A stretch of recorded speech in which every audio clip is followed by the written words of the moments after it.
When we imagine medieval battles, we picture clashing swords and thunderous cavalry charges. But the real story often began the night before, filled with prayers, feasts, drunken courage, and a fear that no armor could block. For knights and common soldiers alike, the eve of battle was a strange mix of ritual, bravado, and dread. Tomorrow promised glory or death, and tonight was the last chance to face that reality. Nobles often spent the night in prayer, kneeling before relics, or swearing oaths at a chapel altar. A sword might be blessed, a banner kissed, and sins confessed, because who knew if they'd get another chance? Meanwhile, common soldiers prepared in their own way, with food, drink, and bravado. Ale flowed, bread was shared, and stories of past victories filled the air. Some sought courage in faith, others in a full stomach, and many in the bottom of a jug. Yet beneath the rituals and laughter, fear lingered. Men whispered about omens, an owl's cry, a sudden storm, even a broken strap on a shield. Everyone knew that by tomorrow, some of them wouldn't be standing. So before swords ever clashed, medieval battles were already shaping minds and souls. But what weapons would these men carry into the chaos? And how deadly were they really? Forget the Hollywood image of gleaming swords deciding the fate of kingdoms. In real medieval battles, swords were almost a luxury. The real killers were simpler, cheaper, and far more brutal. A battlefield was a marketplace of weapons: spears for reach, axes for bone cracking, maces for crushing armor, and yes, swords for those who could afford them. Each tool came with its own role in the bloody economy of war. For common infantry, the spear was king. Long, cheap, and deadly in groups, a wall of spearmen could stop charging knights in their tracks. A farmer could sharpen a pole and suddenly stand against armored nobility. Swords carried symbolism as much as steel. They were expensive, often reserved for nobles and professional soldiers. Lightweight compared to axes, a sword could slash, thrust, or parry, making it versatile, but far from the most common weapon. Axes split shields and skulls alike. Maces and warhammers ignored armor by crushing the man inside it. Archers rained arrows before lines even met. And sometimes the deadliest weapon wasn't forged at all. Rocks, fire, and boiling oil turned battles and sieges into creative carnage. So while knights dreamed of duels with shining blades, most men fought with whatever could kill quickest. But armor was advancing just as fast. So how did soldiers protect themselves against this storm of steel? Every weapon tells only half the story.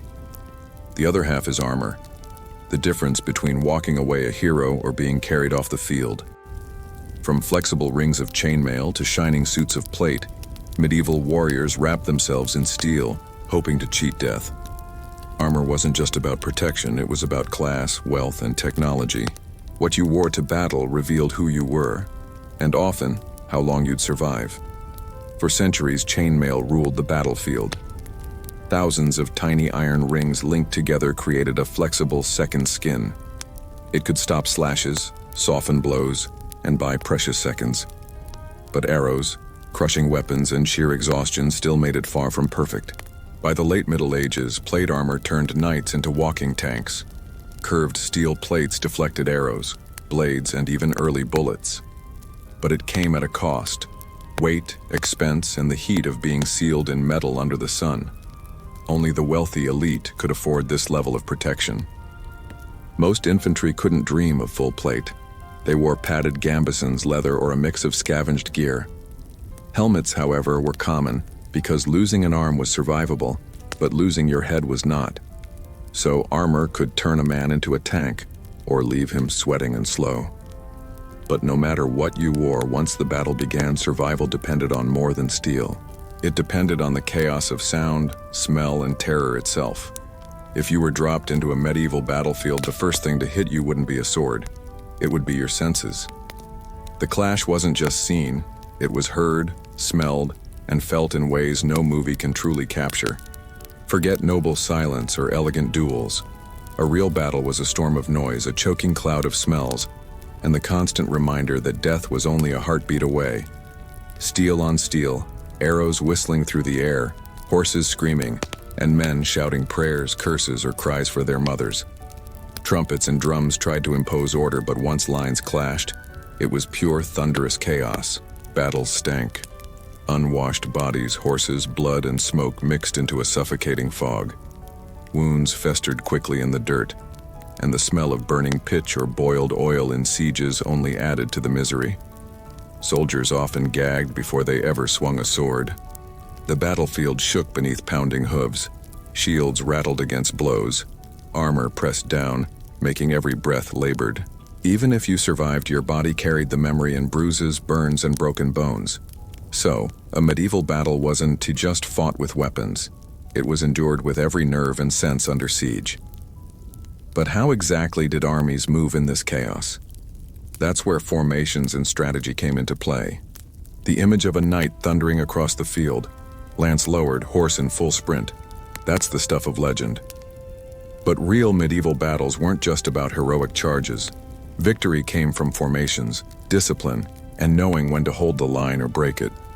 Every soldier, from farmer turned spearman to noble knight, had a place in the machine of war. The battlefield was a chessboard where survival depended on teamwork, timing, and sheer nerve.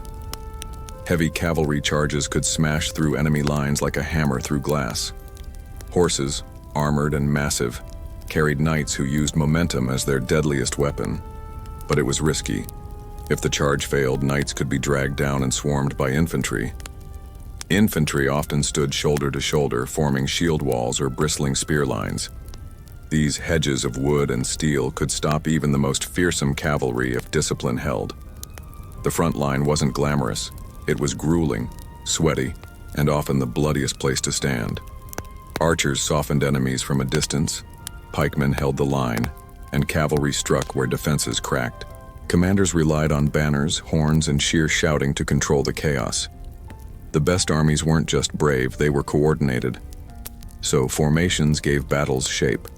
But once the lines broke, everything changed. What followed wasn't order, it was chaos, blood, and desperate survival. Once formations shattered, the battlefield turned into something far more terrifying than strategy, a free-for-all of mud, blood, and desperation. No more discipline, no more banners. Just survival. This was the part no knightly song captured. Slipping in gore, fighting blind through sweat and dirt, and swinging wildly in a storm of fear and adrenaline. Once shield walls cracked and cavalry lost momentum, soldiers scattered into smaller fights. Friend and foe blurred in the chaos. A knight could be dragged down by peasants, while a farmer might find himself face to face with a noble's blade.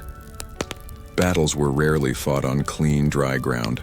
Rain turned fields into swamps where men drowned in armor too heavy to escape. Blood pooled underfoot, mixing with mud, horse dung, and shattered weapons. Every step risked a fall, and falling often meant death. At this point, training gave way to raw instinct. Soldiers stabbed from the ground, clawed at helmets, or smashed skulls with whatever was at hand. Some fled, others froze, and a few went berserk, fighting with a frenzy born of terror. So while chaos ruled open battles, some of the longest and most brutal fights weren't in open fields at all. They happened behind walls, during sieges that tested patience, hunger, and sheer endurance. Not all medieval battles were fought in open fields. Many were slow, grinding sieges, wars of walls, hunger, and patience.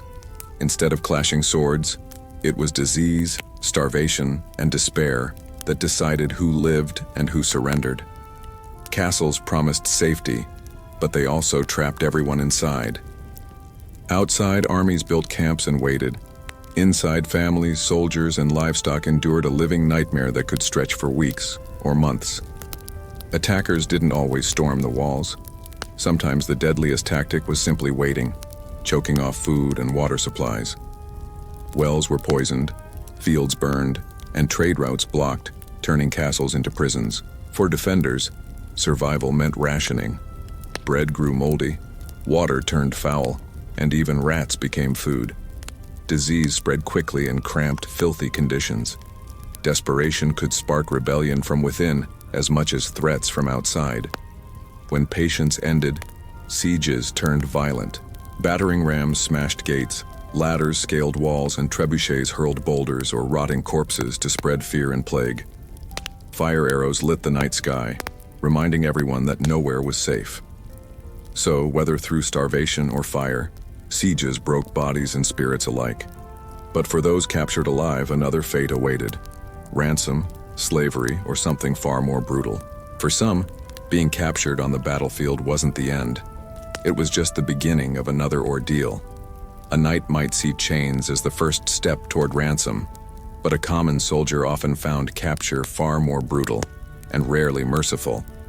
Medieval warfare had no Geneva Convention. What happened to prisoners depended on wealth, rank, and the mood of the victors. For some, capture meant gold and negotiation. For others, it meant torture, slavery, or death. Nobles were too valuable to kill. Capturing a knight or lord could be more profitable than winning the battle itself. Families and kingdoms paid fortunes to see their men freed, turning war into a business of human bargaining. Some prisoners even lived in relative comfort while awaiting payment. Peasants, archers, and footmen weren't worth much to their captors. Many were executed on the spot to prevent rebellion or escape. Others were forced into slavery, pressed into enemy service, or mutilated to serve as grim warnings to their comrades. Sometimes the treatment of prisoners wasn't about money, it was about terror. Mass executions, public displays of severed heads, or the blinding of entire groups of captives sent a message: resist us, and this will be your fate. Mercy was rare, and cruelty often deliberate. So while ransoms filled treasuries and brutality kept armies in fear, the battlefield was also a stage for another struggle: the clash between nobles commanding from above and the common soldiers fighting below. On the medieval battlefield, not all men were equal. A knight in shining armor and a barefoot peasant might stand only a few feet apart, but their roles, expectations, and chances of survival were worlds apart. War mirrored society. The nobility commanded, the commoners bled, and together they formed the brutal machinery of medieval conflict. But status could decide not just your position in the line, but whether your life had value after the fighting was done. Nobles weren't just soldiers, they were banners of morale. Knights and lords commanded units, led cavalry charges, and often bore the family crests that armies rallied around. Their presence could inspire troops, or their death could cause panic. Yet many nobles fought knowing that if captured, their wealth might spare their lives. The majority of medieval armies were made up of peasants, levies, and mercenaries. They dug trenches, carried supplies, and stood in the shield wall. Their names rarely appeared in chronicles, but without them, no victory was possible. Their reward was meager pay, plunder if lucky, and a grave if not. This class divide was stark in defeat. A noble might dine in captivity while waiting for ransom, while common soldiers were executed in heaps. War showed, perhaps more clearly than anywhere else, who held power and who was expendable. So the medieval battlefield wasn't just a clash of armies, it was a reflection of society itself. And when the dust settled, both nobles and peasants faced the same aftermath: looting, mourning, and the struggle to make sense of what had happened. When the shouting stopped and the banners fell, silence crept across the battlefield. But the end of fighting was only the beginning of another grim chapter, one filled with scavenging, grief, and the stories that survivors carried for the rest of their lives. After battle, the field was littered with the dead, the wounded, and the spoils of war. Some came to mourn, others to plunder, and a few to twist the chaos into legend. Victors stripped the dead of weapons, armor, and valuables. Even corpses of nobles were ransacked, though sometimes carefully if ransom was possible. Horses, banners, and even boots were treasures to those who had survived. For peasants, scavenging could mean the only payment they ever received. Families often searched the fields for sons, husbands, and fathers. Priests performed hurried burials, sometimes piling hundreds into mass graves. Survivors wept for comrades, while commanders counted losses in men and in honor. The emotional wounds often lasted far longer than the physical ones. Over time, tales of battle shifted. Songs praised noble sacrifice, chronicles glorified commanders, and the messy, bloody truth faded. Defeats could be retold as honorable struggles, while victories were polished into legend. For many, the memory of what actually happened was buried along with the dead. So while battlefields ended in silence, the echoes lived on in stories. And not all of them were true. Which raises the question, how much of what we think we know about medieval battles is fact and how much is legend? If you only knew medieval battles from songs and chronicles, you'd think they were glorious duels of honor and courage. But the truth was far dirtier, messy, chaotic, and often stripped of the romance that later storytellers layered on. Victors wrote the stories, minstrels polished them, and generations repeated them until truth and myth blurred. What people remembered wasn't always what happened, it was what they wanted to believe. Ballads praised knights as flawless warriors who fought bravely and nobly. In reality, even the greatest knight could be dragged down in the mud by common soldiers. Many heroes survived less by skill and more by luck, ransom, or retreat. Monks and scribes recorded battles, but often with bias. Victories were exaggerated, defeats softened, and omens or divine intervention added for dramatic effect. History became propaganda, shaped by those who held the pen as much as the sword. Over time, the horrors of war were softened into tales of honor, courage, and destiny. Battles that were once slaughter fields became moral lessons, national myths, or bedtime stories of glory, while the mud, blood, and screams were quietly forgotten. So between the legends and the reality lies the true meaning of medieval warfare. Which leaves us with one final question. What did these battles really mean to the people who fought, suffered, and remembered them? When we strip away the myths, the banners, and the songs, medieval battles were not just clashes of steel. They were human tragedies and triumphs woven together. For every knight chasing glory, there were hundreds of common soldiers fighting simply to survive another day. These battles shaped kingdoms, toppled dynasties, and filled chronicles. But for those who lived them, the meaning wasn't written in books. It was carved into scars, graves, and memories that haunted villages for generations. Victory often meant little more than survival, plunder, or ransom.